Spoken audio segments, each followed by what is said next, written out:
¿Cómo están? Muy buenas tardes, amigas, amigos, compañeros, aliados y enemigos. Hoy es jueves, Día de la Educación, y hoy se titula nuestro programa Mesa se solidariza con la educación, precisamente. Pero antes de empezar a hablar de los temas que tenemos hoy, nos gustaría enviar unos saludos a algunas personas que siempre están con nosotros, que nos acompañan y que son parte de este equipo, pues cada semana y todas las veces que se necesiten, ¿no? Siempre están con nosotros, que es la maestra Gabriela Guerrero.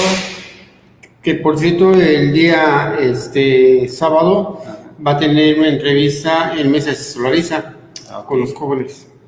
También a la maestra Guadalupe Lupita, la esposa del maestro Román Pat, a Montserrat Jiménez, que nos ve desde la Secretaría de Cultura en el estado de Quintana Roo, y está en la capital, en Chetumal, a Montserrat Jiménez. Que hemos estado trabajando con ella las últimas semanas, porque están capacitando.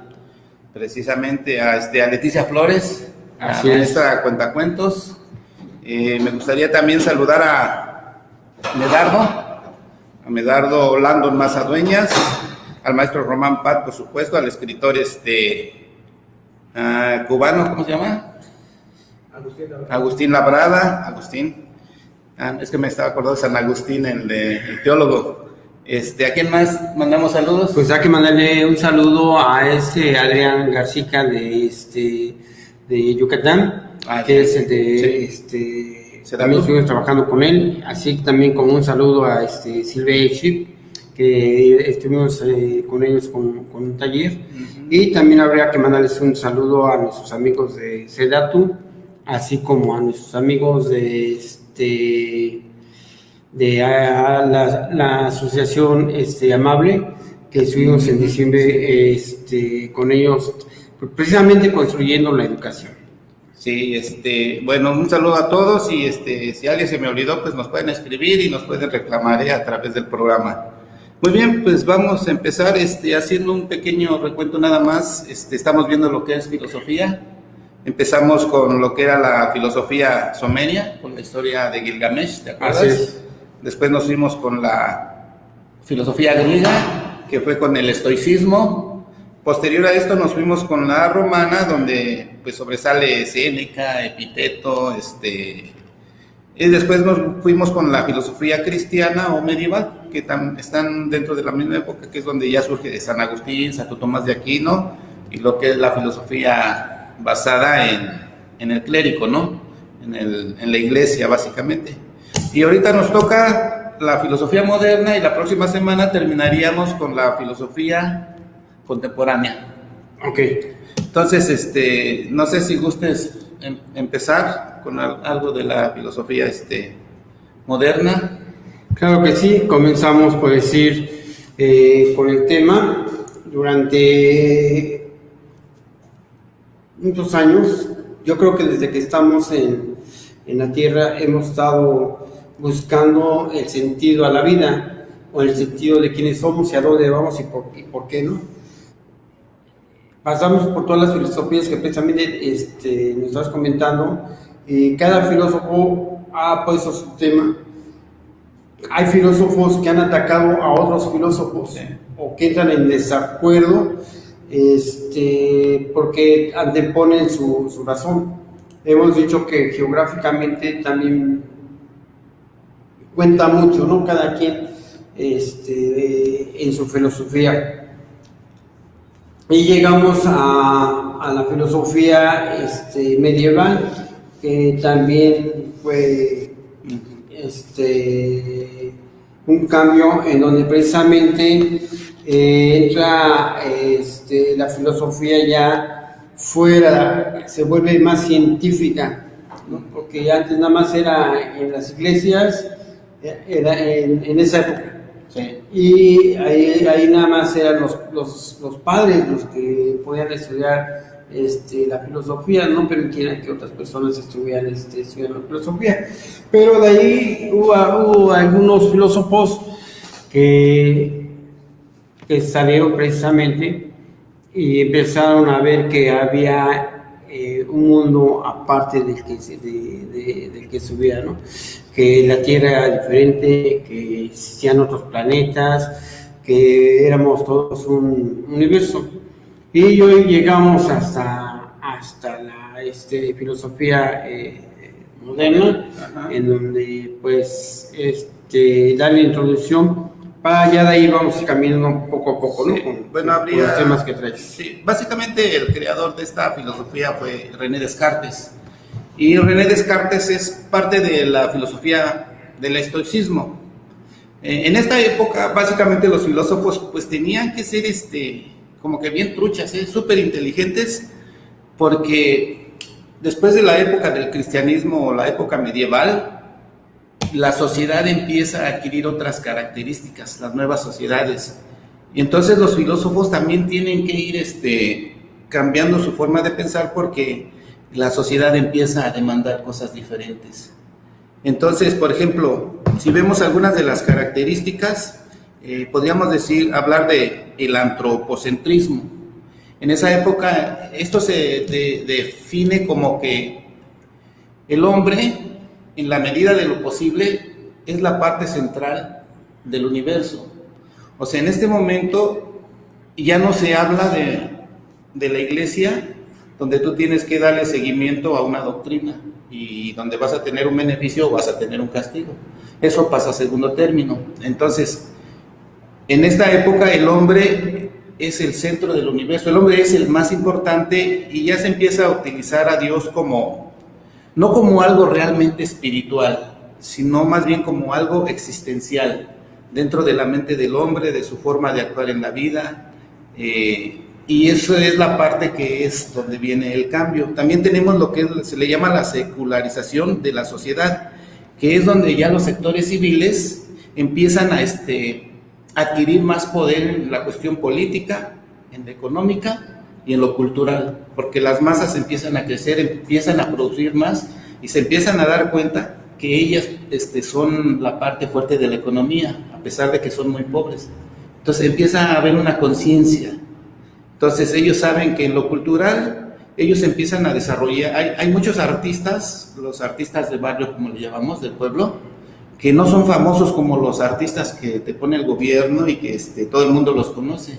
Pero hay otros artistas que vienen del pueblo y que tienen muchas capacidades, pero por el simple hecho de estar ahí, no los sacan. Entonces la cultura empieza a adquirir otra fuerza. Y y en lo político también se empiezan a dar cuenta que ellos, cuando se agrupan en masas, tienen poder, porque se van dando cuenta que empiezan a temblar los poderosos, ¿no?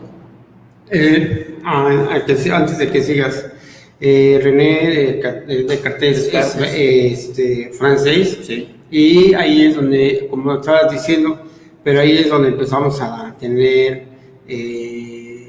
problemas con los gobernantes y con el imperio, porque empezamos en otro punto, que es lo que vienes diciendo, ¿no? Nada más quería acentar que de dónde era, y para que vean cómo todo llega a un punto. Ahorita todo llega a un punto, y hablábamos de una revolución francesa. Entonces, adelante. Sí. Bueno, también tendremos que hablar de la valoración de la antigüedad clásica, es decir, esta parte de la filosofía moderna vendría siendo como que una copia de la época clásica, que fue la grecorromana. Así es. Entonces, en esta época los filósofos de alguna manera tienen que ser más inteligentes y más capaces. De hecho, tienen que dominar casi todas las materias, y los idiomas también, lo que es el latín, el griego y aparte su idioma. Y si pueden, hasta el árabe, porque también hay muchos escritos que provienen del árabe, de lo que es Mesopotamia, Sumeria y Egipto, ¿sí? Toda esa zona. Entonces, ahí hay mucha sabiduría que logran rescatar de los griegos y de los romanos. Y digamos que como son 200 años del siglo VII al siglo XVII al siglo XVIII, pues son 200 años prácticamente. Entonces se tiene que capacitar bastante. En esta época, en la aparición de la época clásica, lo que rescatan son los papiros antiguos de esa época. Entonces, como están en 3 lenguas diferentes, los filósofos tienen que sacar toda esa información para poderla darse a conocer al mundo. Y ahí es donde empieza a pedirles que todos, pues, aparte de que tienen que ser ya sea arquitectos, pintores, ingenieros, físicos, matemáticos, tienen que estudiar geometría, las letras, ¿no? Lo que es la epistemología. Entonces, eso no cualquiera es, no cualquiera puede ser filósofo de la época.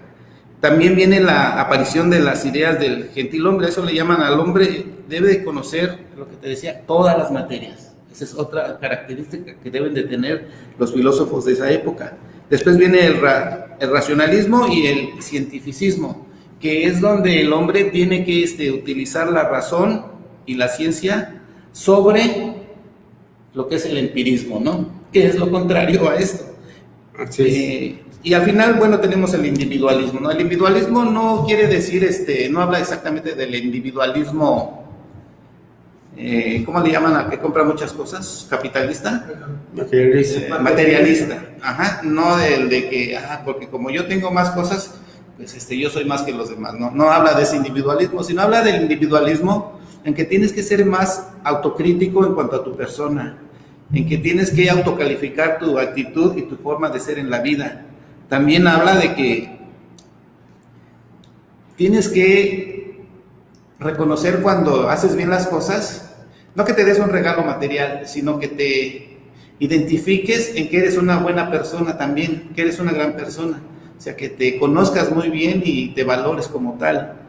Entonces, eso es parte del estoicismo, pero no está basado ya nada en doctrinas religiosas. Aquí es donde ya es desplazada la clase clérica, porque ya pasa como que a segundo término, ¿no? Bueno, ¿qué más? Bueno, en el primer punto de los clavados, desde esa época empezamos a ser personas y grupos en colectividad, sí, para ya no dejarnos dominar por la iglesia, ¿no? Ni tampoco dejarnos dominar por un grupo de burgueses, porque en esa época también se daba mucho la burguesía, ¿no? Y René Descartes lo que hace es apuntalar en su libro, que por cierto tiene su libro, sí, en donde, ¿no? Así es, en donde nos está diciendo que pues tenemos que despertar a una conciencia, tenemos que despertar la conciencia del pueblo, y de ahí se derivan todo ese tipo para una educación adecuada, porque si te das cuenta, desde ese punto estamos educando a la sociedad. ¿Por qué le estamos educando? Porque precisamente ese es nuestro objetivo, que despierten. Y una de las materias más importantes para que la gente despierte es la filosofía, ¿no? Que tienes que estudiar filosofía, y de ahí ya nos vamos con las demás materias. Pero mientras el hombre no tenga, y eso lo marca mucho en esta época, mientras el hombre no tenga la conciencia de pensar o de ser libre y ya no dejarse manipular, va a seguir ¿cómo se llama? Igual, ¿no? Sometido. Entonces ese tipo de personajes, Descartes, así como Friedrich Nietzsche, que en su libro de El Anticristo, que también nos dice el mismo panorama. Entonces, claro que cada quien con sus propias letras, ¿no? Porque Freddy le pegaba más a los alemanes, ¿no? Siendo alemán traía más más diferencias, ¿no? No estaba muy de acuerdo con muchas filosofías, porque era una filosofía centrada para burgueses y no era una filosofía abierta para el pueblo. Entonces, hago una comparación con los dos libros, precisamente porque no hay gran diferencia, pero sí hay mucha profundidad. Sí. Mucha profundidad, y eso nos lleva a algo que el pueblo empieza a hacer. Sí, pues ya lo dijo el presidente, ¿no? En las mañaneras. Así es. Ya quiere que la gente no importa, como dijiste tú, que sea un profesional ni que sea una persona ya titulada, ni mucho menos, pero que sí que empiece a ver un poco lo que es la política, cómo se maneja, cómo debe de hacerse política, o sea, qué papel juega dentro de la sociedad las personas, ¿no? Porque piensan a veces que ellos pues no son importantes, porque es que es político y pues ni caso me hacen, pero lo que no saben es que ellos los ponen y ellos los quitan. De hecho, René ataca precisamente esa parte de la burguesía, de los títulos, de sentirse soberanos en por haber nacido en cuna, ¿no? Entonces, la cuestión de ellos es abrir la filosofía, que no sea hermética, sino abrirla, que la gente tenga la oportunidad de que le llegue un libro, a veces sin el conocimiento, pero se lo tenemos que hacer llegar por primera vez para que vean que el pueblo es el que manda. Sí. Entonces, en esta época, como de 1700, ¿estoy bien la fecha? Sí, en el séptimo siglo. 1700. Después de Cristo. Okay. A 1800. Exactamente. Como en esa época ya pasaron más de 300 años, 1800 aproximadamente, sí. Más de 300 años, y siguen vigentes estos filósofos, y hoy con mucha más fuerza, porque ya hay una necesidad a nivel mundial de que el pueblo tenga el control, ¿no? Entonces, vamos al segundo tema para no salirme. Sí, mira, en el siguiente, bueno, ya vimos lo que son las características. Así es. Ahora vamos a ver lo que es las corrientes que formaron esta filosofía. Es lo que es el racionalismo, el empirismo y el idealismo. El racionalismo, obviamente, la palabra lo dice, es donde la razón y la adquisición del conocimiento, que son los que contrastan con el empirismo. Es decir, todo lo que hagas primero tiene que estar basado en una fórmula. Decían, la evidencia, el análisis, la deducción y la comprobación son parte de una forma de razonamiento científico para poder analizar el porqué de las cosas. Claro. Ese era el idealismo, el racionalismo. Pero en el empirismo es diferente. En el empirismo, pues dice, es solo la formación de ideas y la adquisición del conocimiento a través de la experiencia sensorial. Es decir, tú a través de la vida vas observando y te vas dando cuenta el porqué de las cosas. Por ejemplo, si estuvieras, estoy imaginando, en un huerto de manzanos, ¿no? De uvas, en un viñedo. En un viñedo, las uvas, ¿cuándo empiezan a tomar forma? ¿Cuándo empiezan a crear azúcares? ¿Cuándo los taninos son menos dañinos en la uva? Entonces tú vas midiendo el tiempo y te das cuenta que en el mes de septiembre tienes que cortar esa uva, porque después vienen las heladas y la uva ya no va a servir. Los taninos y todo se vuelven amargos y ácidos. Entonces esa uva ya no sirve para nada. No la puedes usar en nada prácticamente, a menos que le pongas azúcar y le quites taninos. Pero bueno, esa es otra historia. Entonces ellos a través del tiempo, como muchas cosas, van aprendiendo el por qué pasan las cosas. Entonces a través de la vista, del oído, del gusto, es como vas adquiriendo experiencia y es como se adquiere el conocimiento. Y entonces el racionalismo pues dice, no, es que no es así, dice, en parte tienes razón, pero tienes que crear un sistema de cómo vas a contabilizar el porqué de las cosas. Pero después te viene el idealismo. En el idealismo pues básicamente las cosas se deben tomar en cuenta en base a la conciencia de las ideas. Las personas y el pensamiento pueden determinar que los objetos son como dicen que son, pero en base a los otros dos. O sea, tienes que observar, tienes que analizar, pero también tienes que razonar y por qué, pero eso viene de las ideas. Y las ideas van a depender de cada quien. Es, por ejemplo, si tú dices, ¿sabes qué? Quiero descubrir cómo funciona el átomo, ¿no?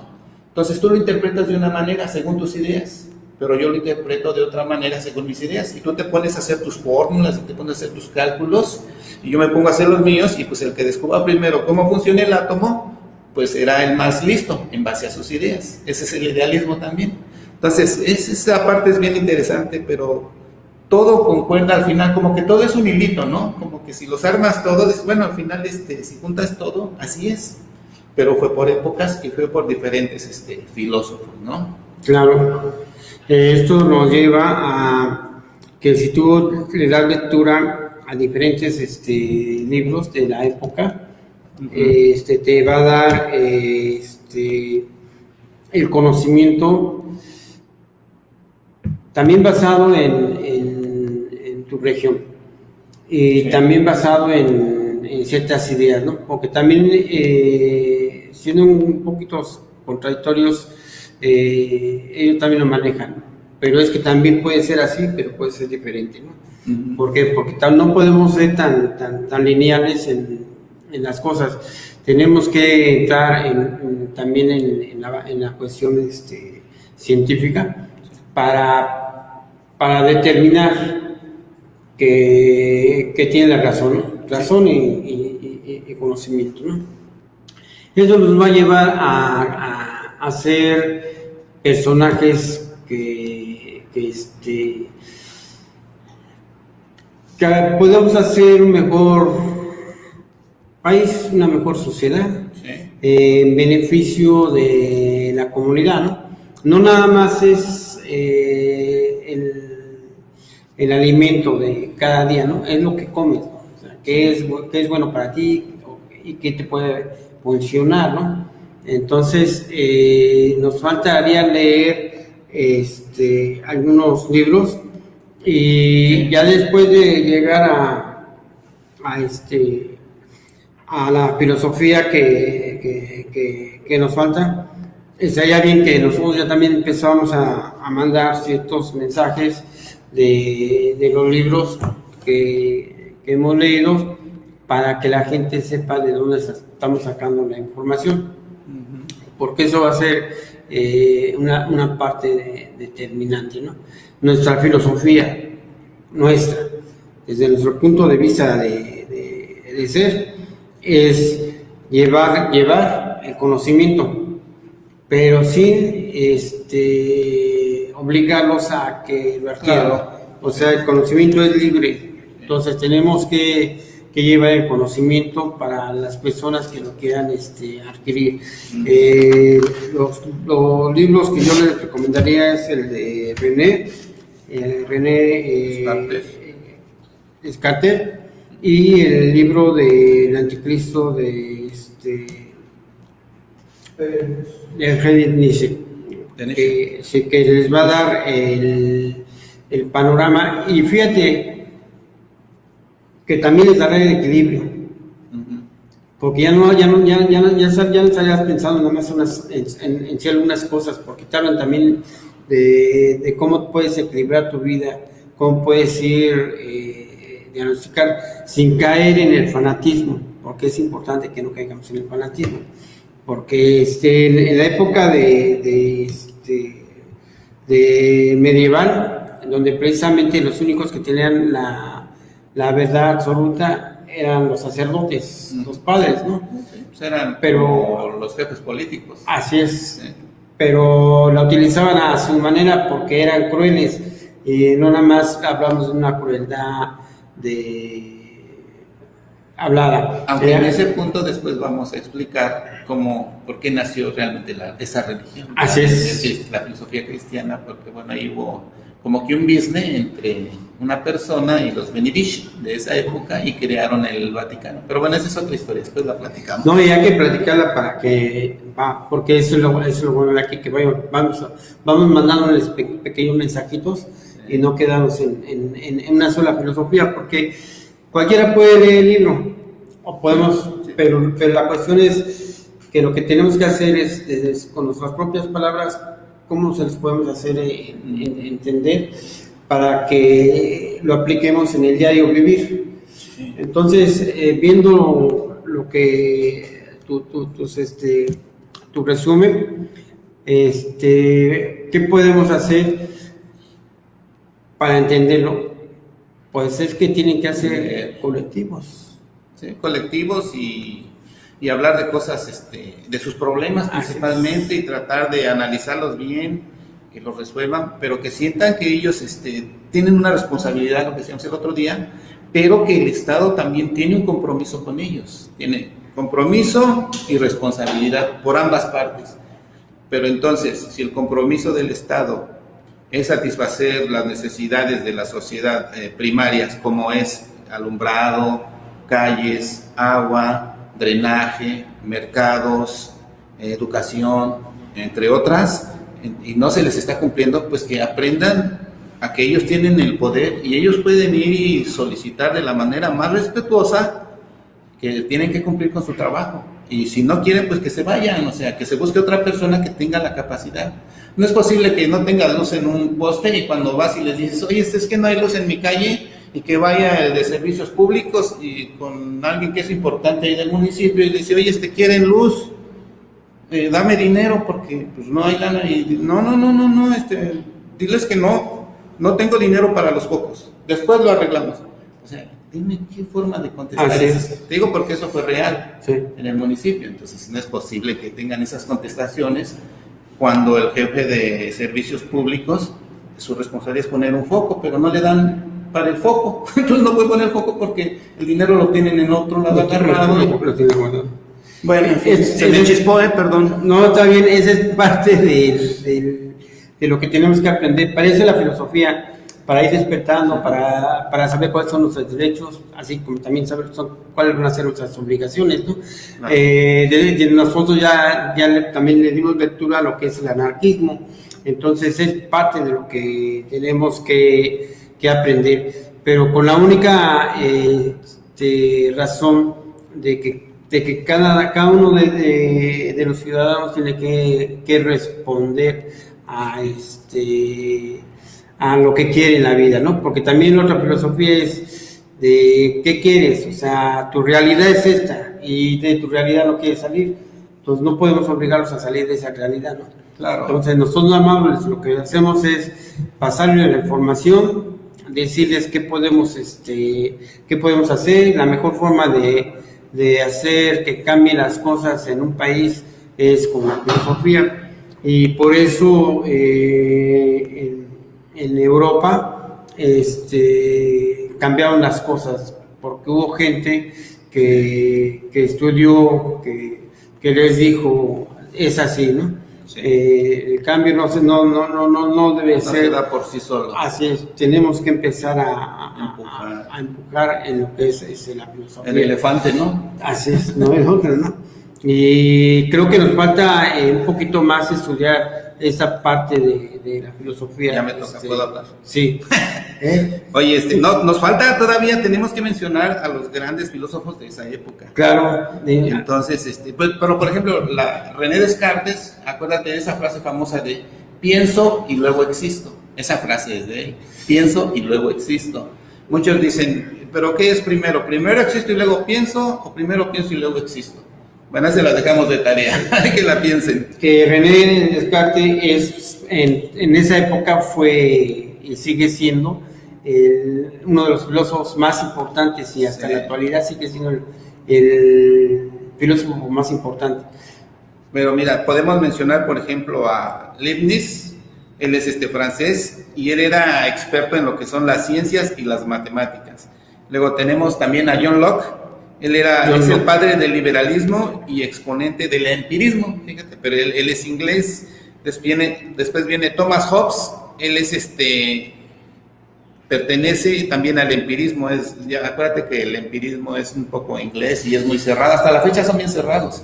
Por eso los gringos son así de tapados. O sea, o es así, pero no abren la cabeza. Ahí tienes al nuevo presidente que a fuerzas quiere que todos usen tapabocas.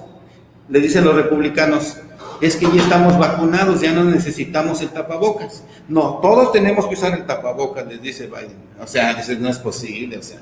Pero así es el empirismo, cerrados. Y como ellos son ingleses, porque son hijos de los ingleses, Entonces, pues está en la misma escuelita de toda la vida.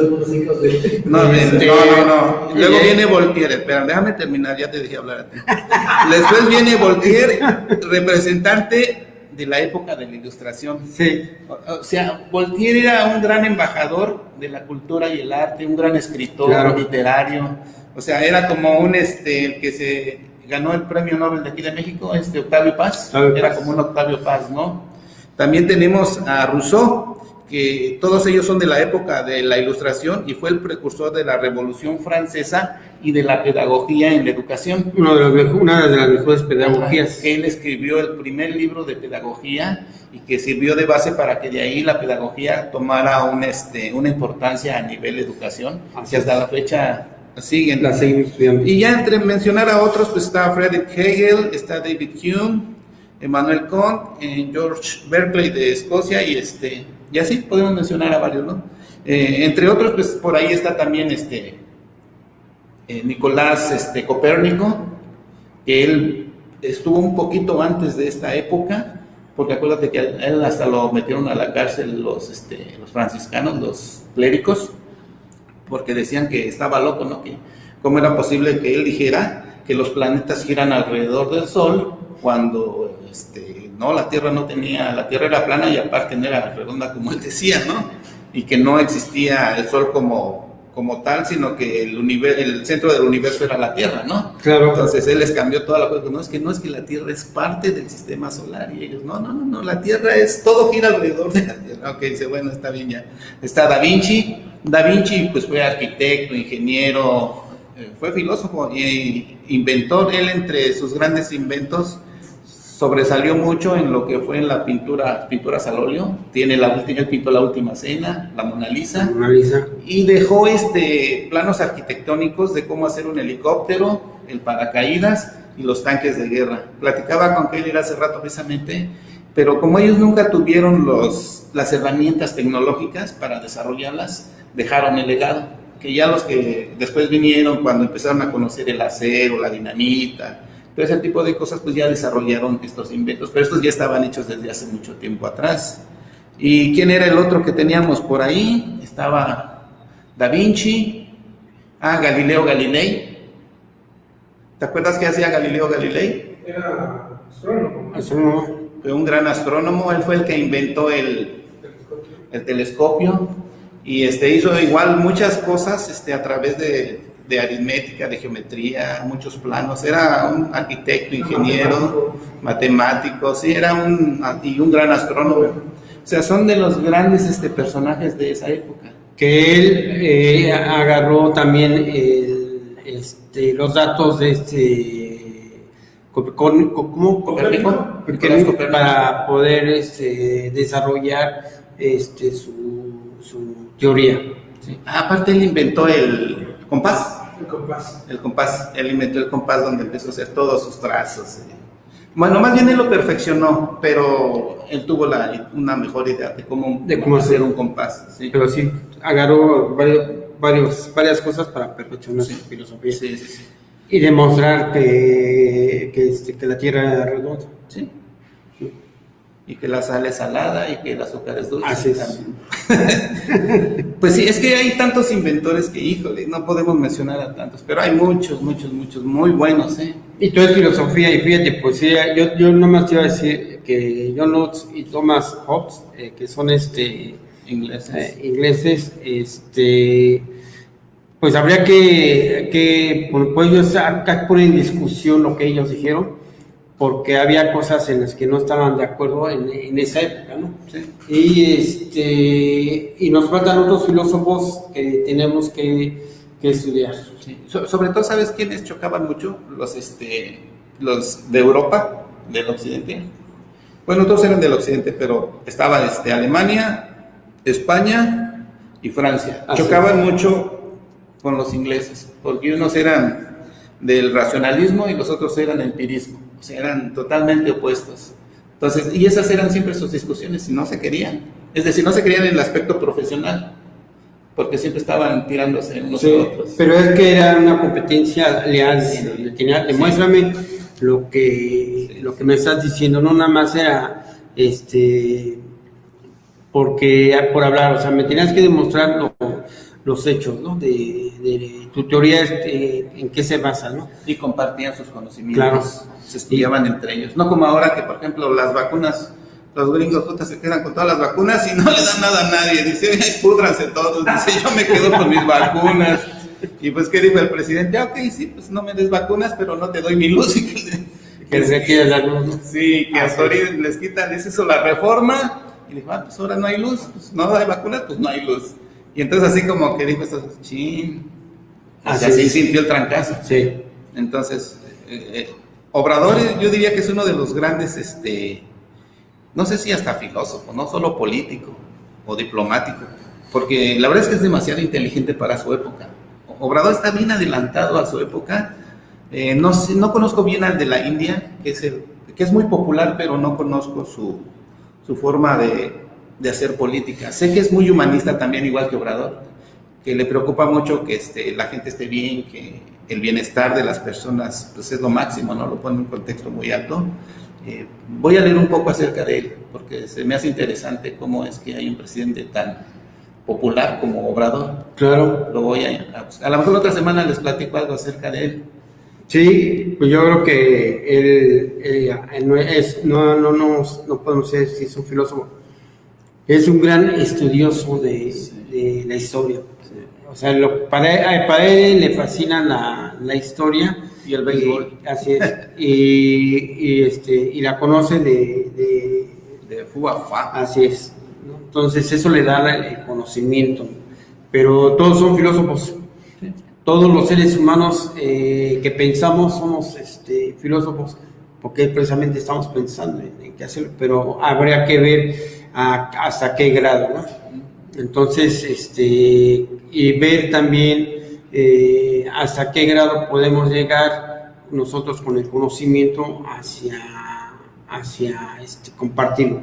Porque también decía un gran sabio, que no recuerdo ahorita su nombre, ¿de qué sirve que conozca todas las filosofías si no las puedo compartir? O sea, sí, son herméticas. Entonces, es hacerlas y compartirlas, hacerlas y actuar de acuerdo a las filosofías.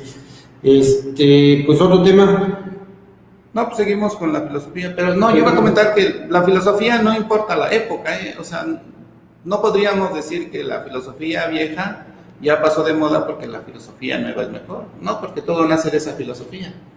Claro, desde los egipcios. Nada más que la única diferencia es que en aquella época había menos habitantes, geográficamente cada quien estaba, o sea, no había tanta aglomeración en la tierra, ¿no? Hoy la problemática que tenemos es mucho más crítica porque vivimos en un mundo globalizado en lo material. Tenemos a más de, ¿qué te gusta? 50 millones de ciudadanos en el mundo, enfrascados en enajenarse con ciertas cosas que también en la época de los espartacos, pues construyeron sus grandes colosios para divertir a la gente, ¿no? Para el circo, para los demás. Pero hoy ya en esta actualidad, por eso yo creo que tenemos un atraso en conocimiento. Sí. Porque tenemos fútbol por delante, novelas. La Flor de Guadalupe. Así es, un montón sale cada semana, ¿no? Entonces, es que es bien famosa. Así es, todo eso estropea y afecta a los ciudadanos a no ser creativos. Y en el programa de educación que debemos de incrementar es precisamente el de evitar el que estén sometidos exactamente. Pero dicen que la televisión ya muchos dicen la caja estúpida, que la televisión tiene un sistema análogo de mantenerte metido para que sea como una droga para la mente y que siempre quieras estar ahí. Entonces, siempre han dicho yo nunca he creído, porque pues a veces también soy medio ignorante, ¿no? La verdad. Pero siempre he escuchado que han dicho que la televisión fue creada para que las personas no piensen. Claro. Y que estén ahí y que toda la formación de los colores, todo eso es para que tu mente sea atraída hacia esa imagen.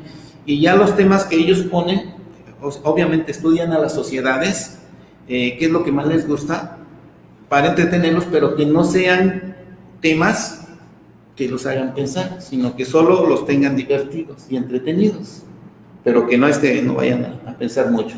Eso no les gusta. Entonces, tú quieres hacer eso, paga por Netflix, paga por otros programas que a lo mejor sí te van a ayudar para aprender un poco más, pero ahí tienes que pagar. Sí. Entonces, pero esa es la idea de la televisión. Y obviamente el celular, ¿no? Inclusive hasta dicen que así como está tu celular apagado, te están escuchando de todos modos. No sé si sea cierto, no digo, soy medio ignorante en algunas cosas. Entonces, pero pues pudiera ser, ¿no? No, pero la televisión sí está creada para mantener a las personas en la completa estupidez. Ejemplo, los ingleses nos metieron en el fútbol soccer. Sí. Entonces todos somos amantes del fútbol. Y es a nivel mundial. Por eso hicieron su fútbol. Y es un juego como la filosofía que practican, bien cerrado. Así es. 11 loquitos de cada equipo corriendo tras de una pelotita. O sea, dime, ¿qué chiste es ese? 22 tras una pelotita. Ni los niños. Así los niños juegan 5 contra 5 y bueno, cuando menos. Pero 11 contra 11 más la banca. Sí, y no, pero la comercialización es lo que hace y entonces toda la gente está en ese ámbito. Por cierto, ganaron las Águilas anoche. 2-0 a Tijuana. Bueno, parece magnífico. Seguimos con la filosofía de los grandes filósofos porque... Ok, ¿no? Tenemos... Saludos. ¿Tenemos saludos o algo? ¿O quieres tú los des, porfa? Sí, tenemos saludos de Guadalupe Aceves. Saludos a Guadalupe. José Carrillo, Vania Hernández. José Carrillo, saludos. Angelito, muchos saludos. Juan Mole. Juan, saludos. Está bien. Julián del Real. A Xavi, a Javi. A Beatriz Landazuri. Beatriz, saludos, gracias por vernos. A Socorro Peña. Y a Alfredo Ávila. Muy bien, gracias. Ok, Alfredo. El profe Alfredo, saludos al profe también, sí. No lo vimos ayer, estuvimos por allá. A ver si después lo pasamos a saludar uno de estos días. ¿Qué más? Pues tenemos programa este sábado con los jóvenes. Sí, tienen la entrevista con la profesora Gabriela Guerrero. Gabriela Guerrero a las 10 de la mañana. A las 10 de la mañana. Horario de aquí. Horario de aquí, de Quintana Roo. ¿No? Que para mí es una entrevista que debe ser excelente. Sí. Es una gran escritora de aquí de la región. Entonces más que entrevista habría que hacerle que saque todo su conocimiento porque tiene mucho conocimiento la profesora, ya que hemos tenido la oportunidad de platicar con ella y con lo poquito que nos habla nos llena de luz. Un saludo, maestra. Tuvimos ayer también la entrevista con Medardo, sí, en la Ciudad de México, con Montserrat Jiménez, con el Estado y todos los compañeros del Fomento a la Lectura aquí de Solidaridad, ¿no? Claro, que hemos estado preparando, hemos tenido ¿es Solidaridad? Cancún y Cozumel, ¿no? Fueron de Benito Juárez, Cozumel y Cozumel, somos los tres de la zona norte, ¿no? De la zona norte. Saludos también a todos ellos, si nos ven y si no, pues que nos vean la próxima vez. Claro que sí. Y a ver cuándo nos reunimos para hacer lo que nos pidieron que nos organizáramos, para sacar ¿vamos a hacer una qué? Unas antologías, vamos a hacer una antología, ¿no? Una antología. De escritores del Estado. De escritores del Estado, muy cierto. Entonces nos tenemos que reunir todos y pues vamos a hacer algo padre, ¿no? No, y también a los jóvenes que están en las salas de lectura tienen la obligación de hacer su antología para que se presente, ¿no? No sabemos si alguno de ellos, por decir Ángel que ya está escribiendo su libro, pues adelante, ¿no? Que es la oportunidad porque ellos son el talento que queremos explotar. Y fíjate que estaría bien que un día platiquemos de cómo hacer un libro aquí, ¿no? Realmente no es muy complicado, pero hay que ver varias técnicas y muchos podrían escribir un libro, unas cuartillas a lo mejor, unos textos para ir avanzando en la escritura y en lo que es la literatura, ¿no? Entonces, ojalá y programemos después. Me parece muy bien, muchas gracias por su atención y nos vemos el día de mañana. El día de mañana, muchas gracias, adiós. Adiós.